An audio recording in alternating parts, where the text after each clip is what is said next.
Hello students, today we will continue with the first chapter of class 7th, that is tissue. Students, today we have to discuss the second type of plant tissue, that is permanent tissue. First one, that meristematic, already we have discussed in previous lecture. So today we are going to discuss the second type, that is permanent tissue. Now students, see how this permanent tissue is formed.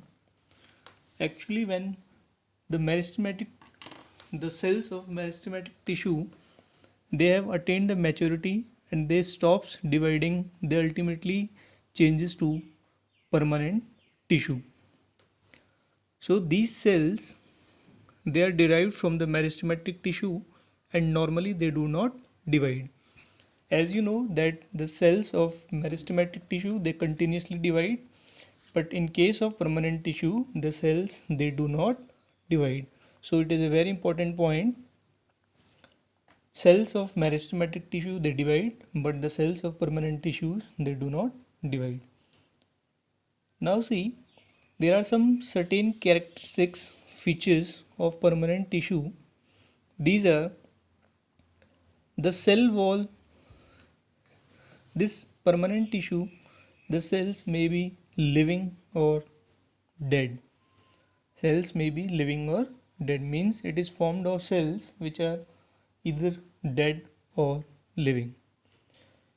Secondly, the cell wall, every time we are talking about this cell wall is present in plant cell, the cell wall, it may be thick or thin. Thirdly, large vacuole is present and they do not divide. The cells of permanent tissue, they do not divide. Now students, see this permanent tissue, it is further of three type. First is simple tissue, complex tissue, and third one is special tissue. Again see, simple tissue further subdivided into parenchyma, collenchyma, sclerenchyma. Complex tissue is divided into xylem and phloem. Special tissue is divided into protective tissue and glandular tissue. Now students, one by one we will discuss their characteristics, and one important point which I am going to tell you here is you have to practice all the diagrams related to these tissues. Now students, first one, that is simple permanent tissue. See what are its characteristics. Cells are similar to each other with respect to function, origin and shape. It means the cells of simple permanent tissue, they have same shape or same size and they originate from a common point or they originate from a common source. Now see simple permanent tissue, its first subtype is parenchyma.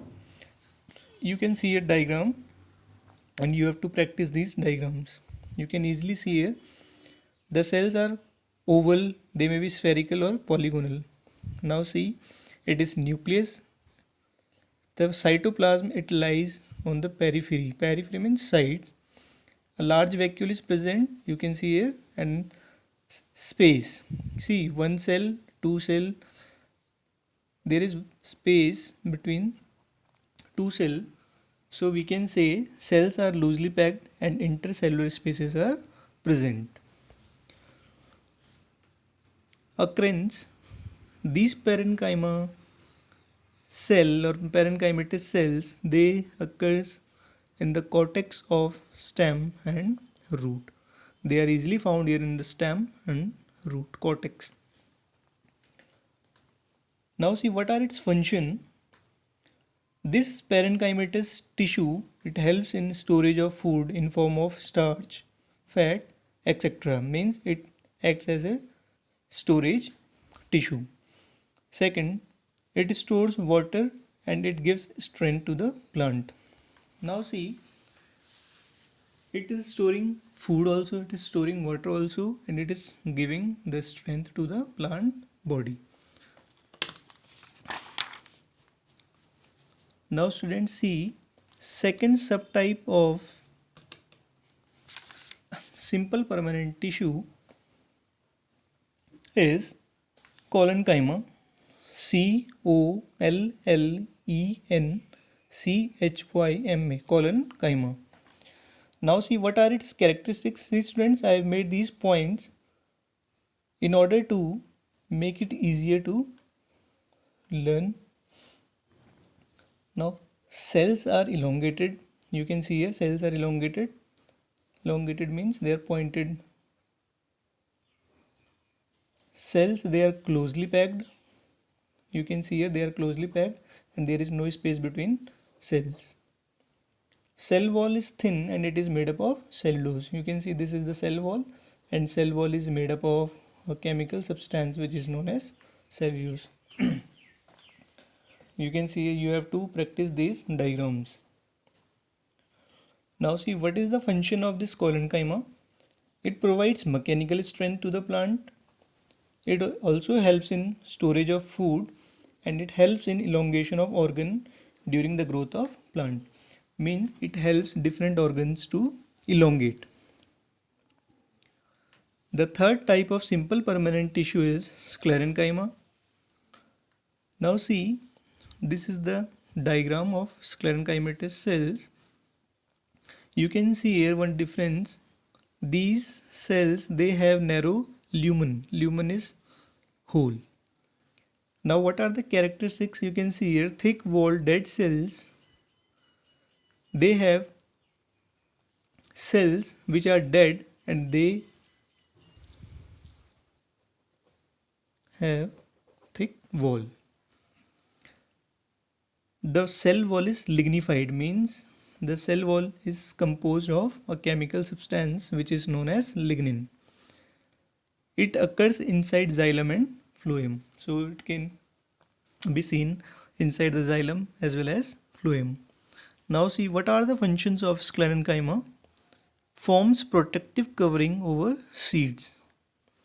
So this sclerenchymatous tissue or the cells of sclerenchyma, they forms protective covering over the seeds and nuts.